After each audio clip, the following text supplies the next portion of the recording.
Assalamualaikum warahmatullahi wabarakatuh. Bismillahirrahmanirrahim. Ashhadu an la ilaha illallah wa ashhadu anna Muhammadar Rasulullah. Allahumma salli ala Sayyidina Muhammad wa ala ali Sayyidina Muhammad. Rabbi shrah li sadri wa yassir li amri wahlul 'uqdatam min lisani yafqahu qawli. Amin. Bismillahirrahmanirrahim. Salam hormatku, salam ta'zimku buat para sahabat-sahabatku tercinta, terkhususnya yang mengikuti pengajian rutinan Sabtu malam Ahad di Pondok Pengajian Tauhid Nur Tajalli Sifatullah dan jamaah Uripi Allah, baik yang ada di dalam ataupun yang di luar negeri. Semoga kita semua senantiasa di dalam lindungan Allah Subhanahu wa ta'ala. Amin ya rabbal alamin. Sebelum kita awali kajian di malam yang indah ini, marilah kita gemahkan di dalam nyawa, di dalam jiwa, di dalam hati, di dalam ruh, dan di dalam kehidupan ini dengan kalimat-kalimat thayyibah. Subhanallah walhamdulillah wa la ilaha illallah wallahu akbar wa la haula wa la quwwata illa billahil aliyyil azim. Sadaqallahul azim.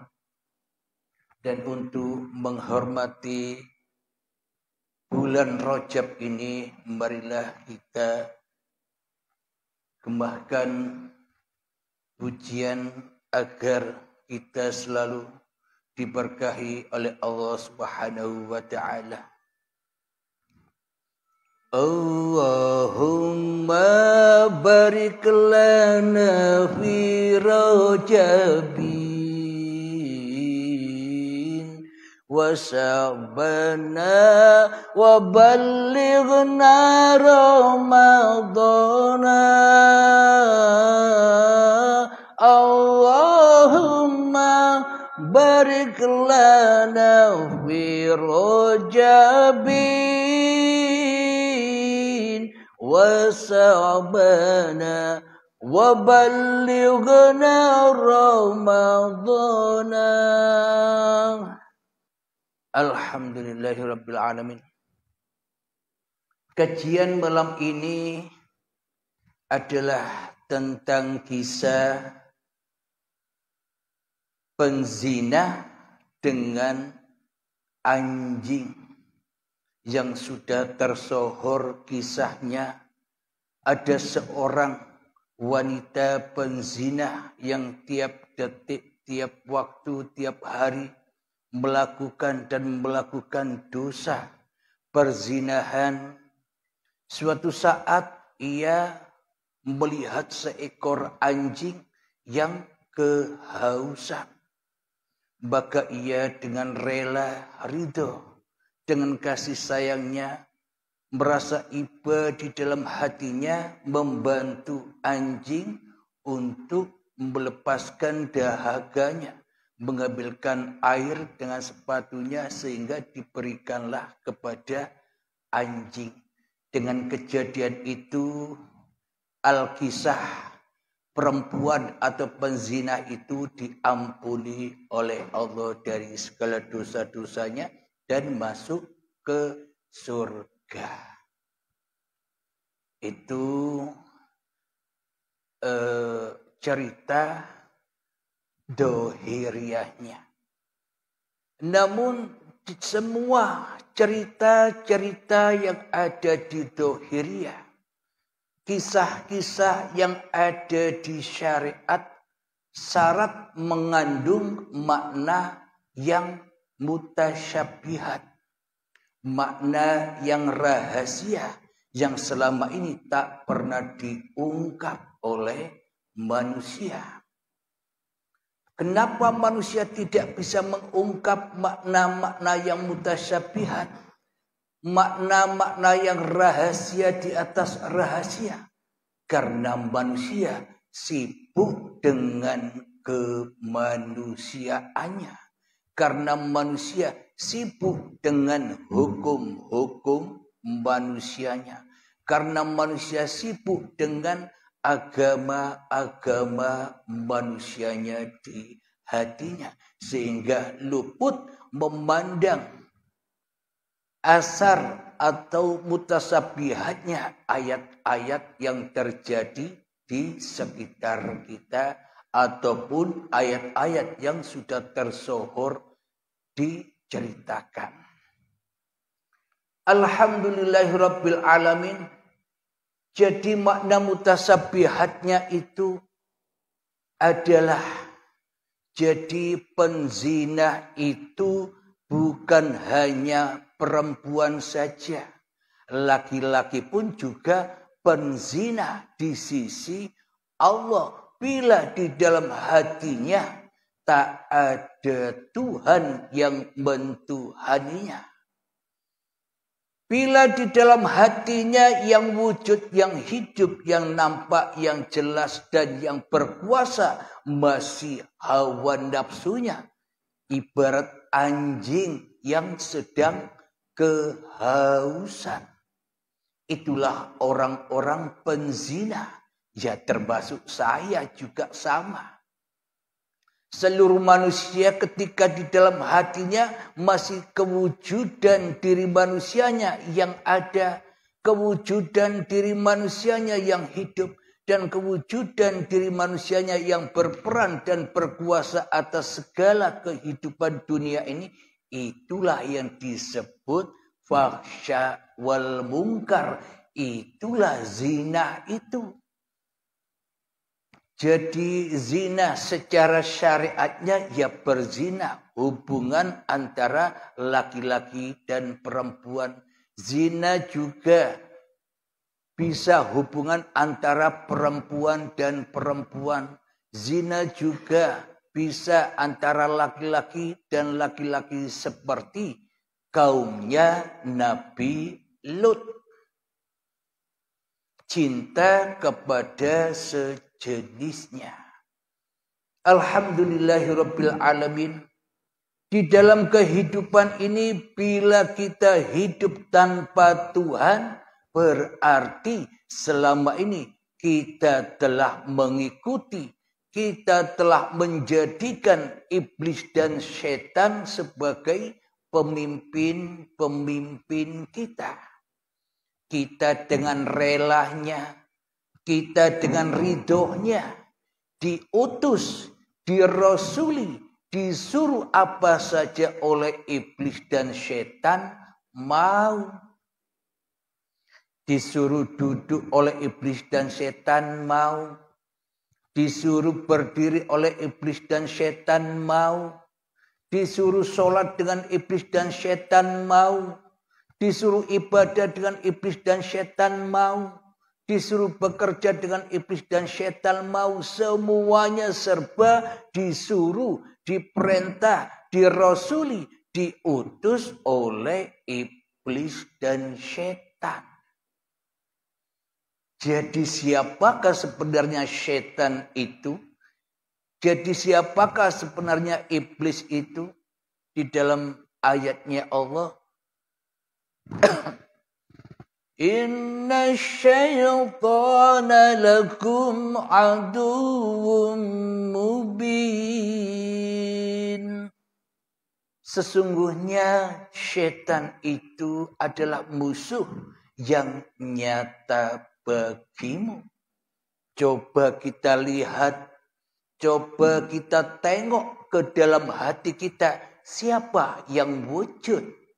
Tuhankah ataukah kita? Tengoklah di dalam hati kita, siapa yang hidup? Tuhankah atau malah diri kita yang merasa hidup? Tengoklah ke dalam dada kita, siapakah yang lebih berkuasa di dalamnya? Allahkah ataukah diri kita selama ini?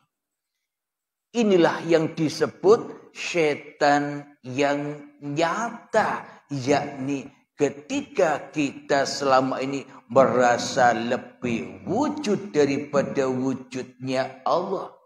Setan itu adalah merasa dirinya lebih hidup daripada hidupnya Allah. Setan itu lebih nyata yang selama ini merasa lebih berkuasa daripada Allah. Seolah-olah Allah, seolah-olah Tuhan pencipta manusia tak ada hidupnya sama sekali. Tak ada hadirnya sama sekali. Tak ada wujudnya sama sekali. Bila Allah Tuhannya manusia tak ada wujudnya, tak ada hidupnya, tak ada kuasanya sama sekali bagi kita. Lalu buat apa kita nyembah selama ini? Meskipun kita seolah-olah menyembah, tapi sejatinya kita takkan pernah bisa menyembah selama-lamanya hingga waktu yang ditentukan. Bagaimana mungkin kita bisa menyembah hal yang tak ada? Bagaimana mungkin kita bisa mengabdi kepada yang tak wujud? Tentunya pengabdian kita, persembahan kita selama ini semua tertuju kepada yang wujud. Siapa yang wujud di dalam hati kita? Inna syaitana lakum aduwwum mubin. Ya, semuanya setan inilah yang membuat manusia menjadi penzina. Zina di dalam solat-solatnya. Di dalam solatnya kelihatannya menghadap. Badannya menghadap kiblat tapi hatinya menghadap. Inna syaitana lakum aduwwum mubin. Menghadap hawa nafsunya sendiri. Setannya ketika sholat Allahu Akbar, setannya malah pergi meninggalkan masjid. Setannya malah pergi meninggalkan badan-badan yang kaku sendirian. Apakah itu dikatakan menyembah? Apakah itu dikatakan mengabdi? Itulah yang dimaksud zina itu. Jadi selama ini anjingnya melet-melet. Anjingnya kehausan. Kenapa? Karena tidak diminumi dengan ma'ul hayat. Air kehidupan. Tenggorokan anjingnya kering dari ilmu-ilmu hakikat dan makrifat. Kenapa? Karena selama ini yang dikonsumsinya babakan kasar-kasar saja. Babakan syariat-syariat saja. Maka anjingnya kehausan. Haus apa? Haus pulang kepada Tuhannya. Jadi bagi para penzina, itu maknanya apa ketika meminumi anjing yang sedang kehausan itu? Maknanya penzina itu adalah diri kita sendiri yang selama ini sudah kehausan tentang ilmu ketuhanan. Agar anjingnya, agar hawa nafsunya tidak haus lagi. Maka pasti bila anjingnya sudah tidak kehausan lagi, bila anjingnya sudah rela pulang kepada penciptanya, maka anjingnya akan mutmain. inna. Itu juga dikiaskan dengan anjingnya Ashabul Kahfi. Anjing yang mutmainnah. Maknanya hawa nafsu kita setelah diminumi oleh ma'ul hayat, air kehidupan, yakni sudah menyadari uripe Allah, maka hatinya sudah tenang, damai, tentram, makmur di dalam kodok dan kodarnya Allah. Hatinya tidak zina lagi. Hatinya tidak protes-protes lagi kepada Tuhannya. Hatinya sudah diam, trimo ing pandumi Gusti. Trimo menerima apa adanya, apa yang sudah dikehendakkan Tuhanku terhadap diriku.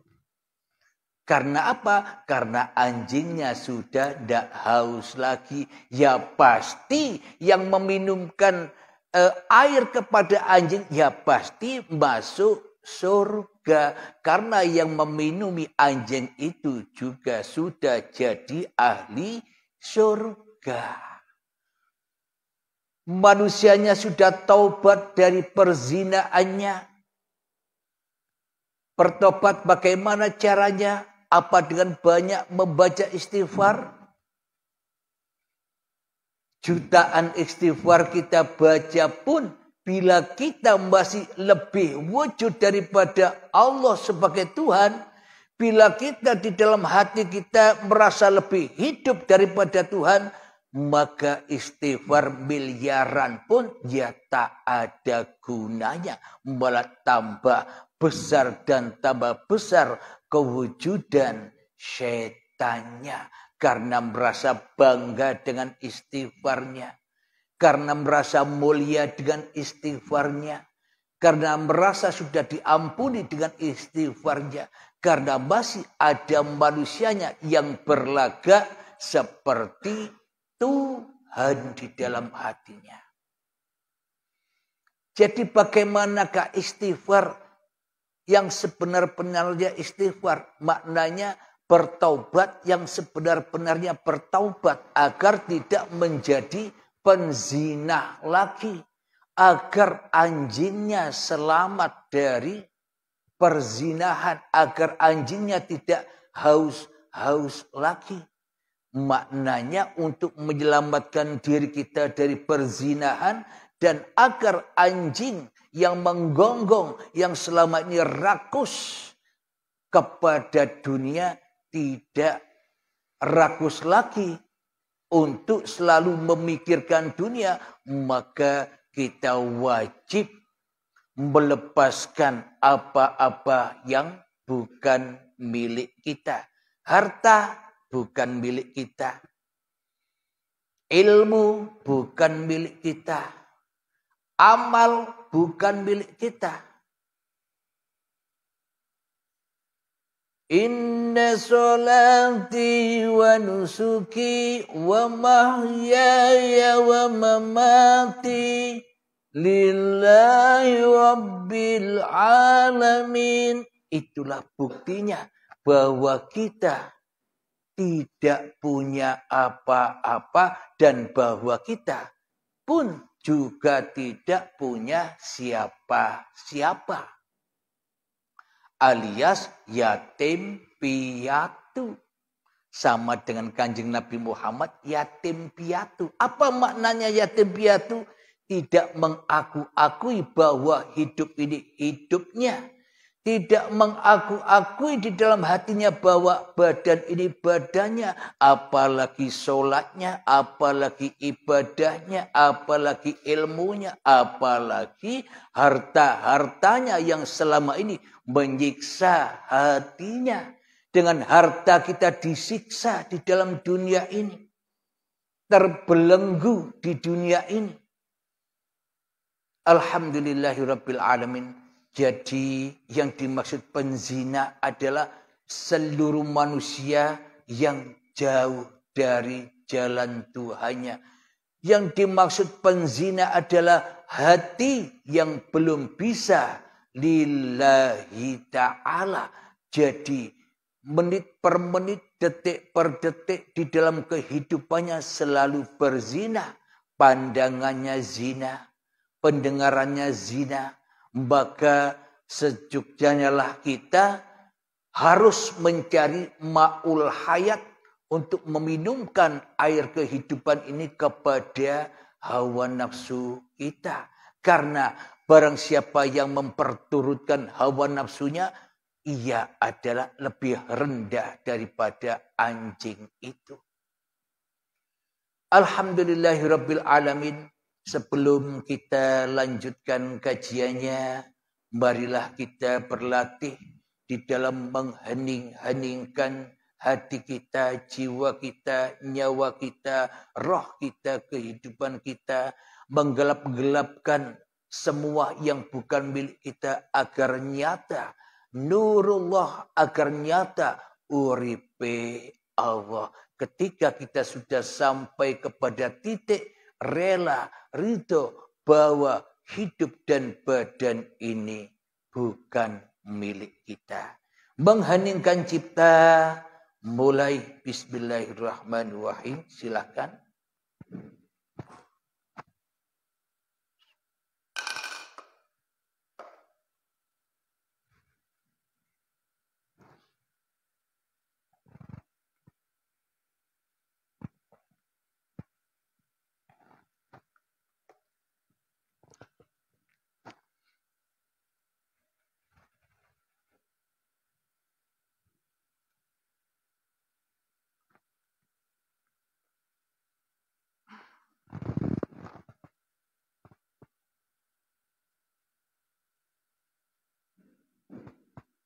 Alhamdulillahirabbil alamin. Mengheningkan cipta selesai. Mari kita buka surat Al-Isra ayat yang ke-32.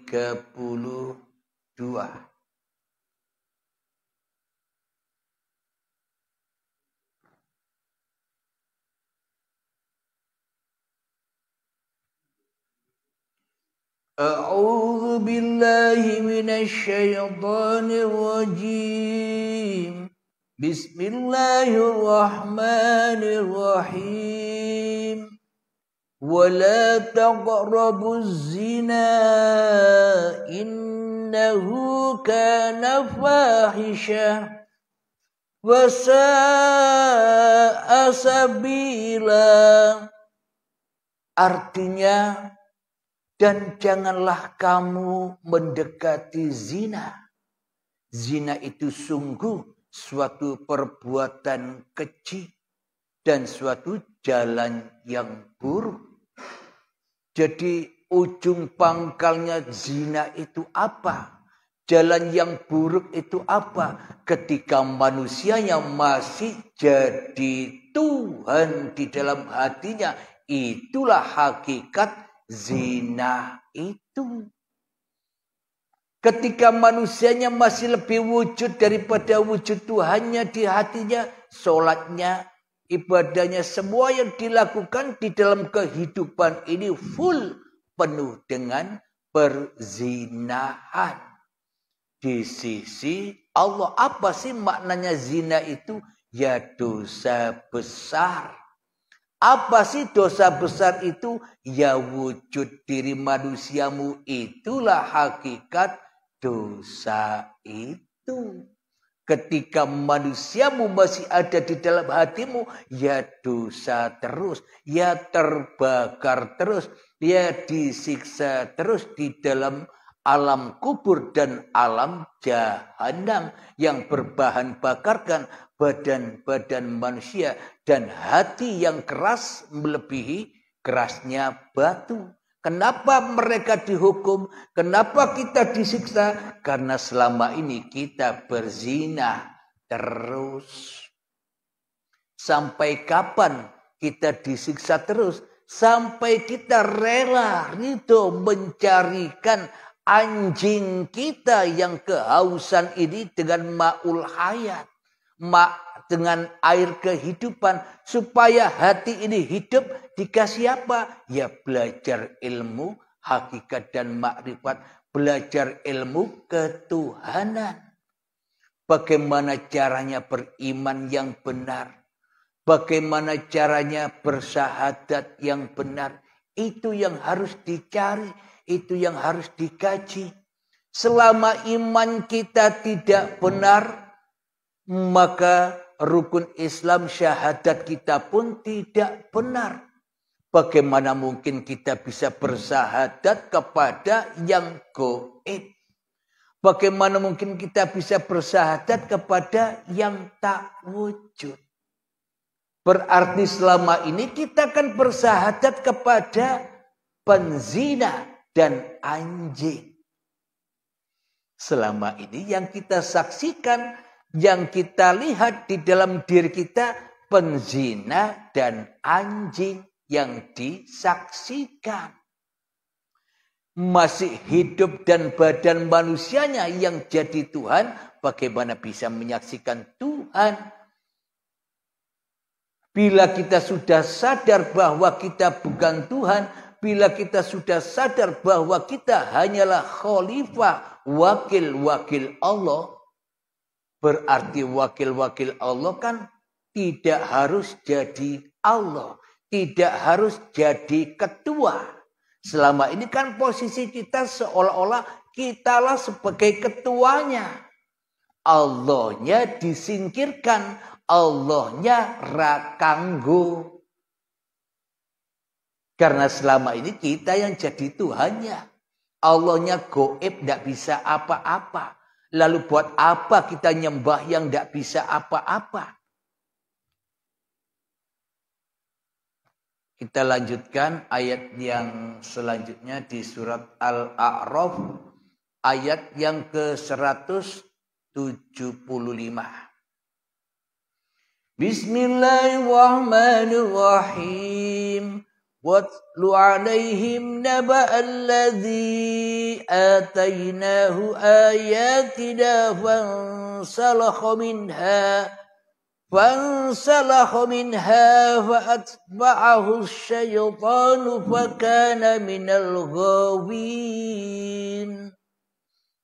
Yang artinya, dan bacakanlah wahai Muhammad kepada mereka berita orang yang telah kami berikan ayat-ayat kami kepadanya.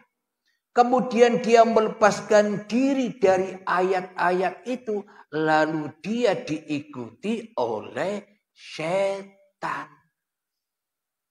Sampai dia tergoda, maka jadilah dia termasuk orang-orang yang sesat. Jadi setan kita sudah tahu.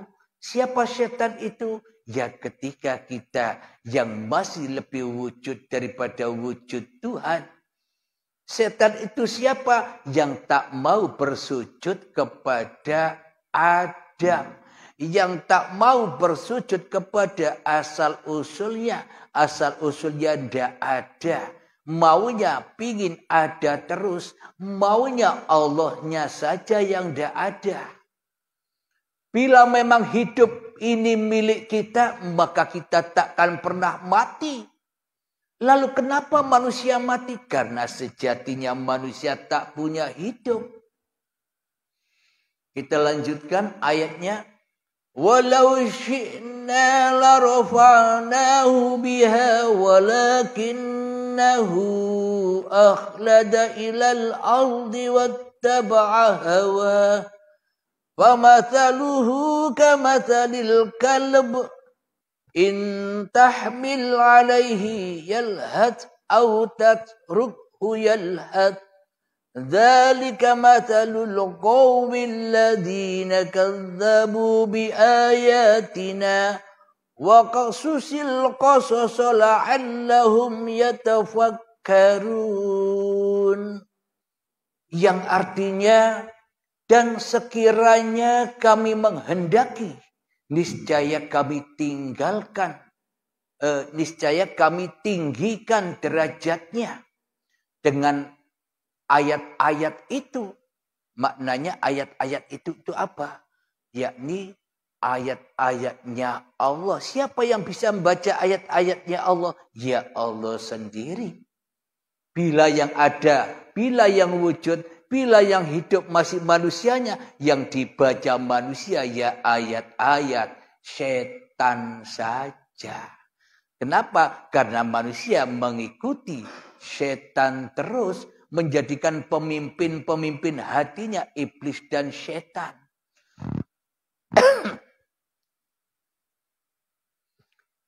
Tetapi dia cenderung kepada dunia dan mengikuti keinginannya yang rendah.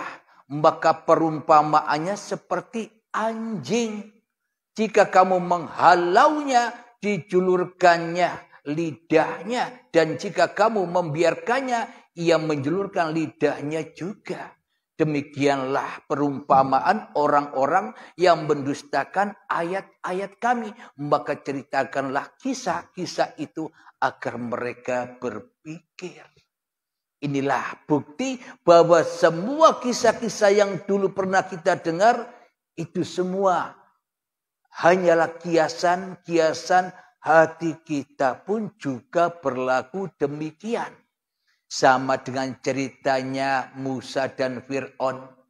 Kita selama ini jadi Fir'aunnya. Kenapa? Tidak ada Tuhan di dalam hati kita. Yang ada hanyalah kita sendirian. Itu kan Fir'aun. Kapan kita jadi Musa? Ya ketika kita mulai belajar dan belajar ilmu tentang ketuhanan.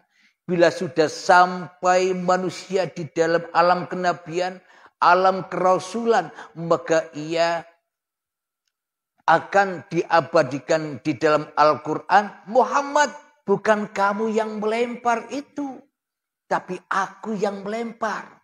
Muhammad, bukan kamu yang memanah, tapi aku yang memanah. Ini kalau diaplikasikan, wahai Halim, bukan kau yang bisa duduk itu, Halim. Bukan kau yang bisa bicara. Bukan kau yang bisa melihat. Bukan kau yang bisa membesarkan tubuhmu dari tanah sampai setua ini. Semua itu adalah aku, kata Allah.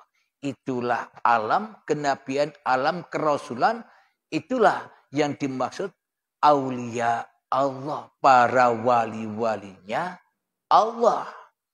Padahal seluruh manusia, kita semua hakikatnya ya walinya Allah. Tapi kita selama ini tidak menjadikan Allah sebagai wali. Tapi kita lebih cinta menjadikan iblis dan setan sebagai wali kita di hati kita. Jadi seluruh manusia itu adalah para utusan, para rasul. Tapi sayangnya manusia lebih cinta menjadi utusan-utusan. Lebih cinta menjadi rasul-rasul. Lebih cinta menjadi pesuruh-pesuruh. Iblis dan setan di dalam hatinya. Daripada menjadi rasulnya Allah. Maka dari itu diciptakanlah sosok Kanjeng Nabi Muhammad sallallahu alaihi wasallam untuk sebagai contoh rahmatan lil alamin, contoh untuk semua manusia. Siapakah Nabi Muhammad itu? Rasulullah. Mestinya kita semua harus menjadi Rasulullah juga. Maka itulah yang dikatakan umat-umat Rasulullah. Soale podo Rasulullah. Maka ya jadi umatnya Nabi Muhammad. Sama-sama Rasulnya. Kalau kita tidak menjadi Rasulullah. Kita hanya menjadi Rasulun nas. Rasulnya iblis dan setan. Meskipun kita banyak ibadah dan tinggi ilmunya. Ya jangan mimpi jadi umatnya Rasulullah. Karena apa? Tidak sejenis. Cinta kita selama ini hanya cinta kepada sejenis apa? Cinta kepada hawa nafsu kita sendiri. Yang mana cintanya hanya terhadap yang selain Allah. Yakni cinta dengan urusan-urusan dunia. Itulah yang dimaksud penzina. kita selama ini menjadi penzina rakroso. Penzina dan terhina di sisi Allah. Inilah jadi mutasabihatnya di balik cerita tentang bezina dan anjingnya. Bila kita rela ridho mencarikan ma'ul hayat, tombo hausi ati. Tombo hausnya kalb. Kalb itu apa? Anjing yang ada di dalam dadanya yang selama ini dipeliharanya. Maka ia akan masuk surga. Jadi bukan anjing-anjing dohir. Jadi kalau kita hanya menyaksikan cerita-cerita dohir, maka dari itu kita selama ini hanya halusinasi saja. Imajinasi, angen-angen, ayang-ayang wae. Karena yang dilihat mung ayang-ayangi dewe. Alhamdulillahirabbil alamin. Jadi sudah didawuhkan oleh Allah bahwa di dalam dunia, di dalam segala sesuatu itu mengandung makna-makna yang mutasyabihat. Jadi banyak kiasannya. Bila kita terlena di dalam kiasannya, ya akhirnya kita terlena untuk mencari air kehidupan. Air yang bisa mengobati rasa hausnya anjing yang ada di dada kita selama ini. Oh rupanya yang ada dalam diri kita, penzina dan anjingnya jadi satu. Yaitu ya kita semua, anjingnya ya kita, penzinanya ya kita, setannya ya kita, malaikatnya ya kita, semua jadi satu di dalam kitab Al-Qadim, di dalam tiap-tiap diri manusia. Alhamdulillahirabbil alamin. Semoga mungkin yang hanya sebentar ini bisa memuaskan hati kita, bisa mengobati rasa haus anjing kita yang selama ini kita pelihara di dalam diri kita. Anjingnya supaya dikeluarkan, dipelihara di luar saja. Jangan dipelihara di dalam hati kita. Supaya hati tetap suci dengan sucinya Allah. Alhamdulillahirabbil alamin. Sebelum kita akhiri, marilah kita gemahkan selawat dolimin tabul bala agar hati kita terhindar dari dolim-dolimnya hati, dari penzinahan, dari hausnya air kehidupan. Amin ya rabbal alamin. Allahumma salli ala sayyidina Muhammad wa asghili zalimin bizalimin. Allahumma salli ala sayyidina Muhammad wa asghili zalimin bizalimin wa ahrijna min bainihim salimin wa ala alihi wa sahbihi ajma'in. Alhamdulillahirabbil alamin. Allahumma salli ala sayyidina Muhammad wa ala ali sayyidina Muhammad. Allahumma ya qadiyal hajat, Allahumma ya mujibad da'awat, Allahumma ya rafi'ad darajat, Allahumma ya muhillal muskilat, Allahumma ya syafiyal amrad, Allahumma ya kafiyal muhimmat, Allahumma ya dafi'al baliyat, Allahumma khtim lana bil iman, Allahumma khtim lana bil Islam. Rabbana atina fid dunya hasanah wa fil akhirati hasanah wa qina adzabannar. Wa sallallahu ala sayyidina Muhammad wa ala alihi wa sahbihi wa sallam. Walhamdulillahi rabbil alamin. Akhir kalam. Assalamualaikum warahmatullahi wabarakatuh.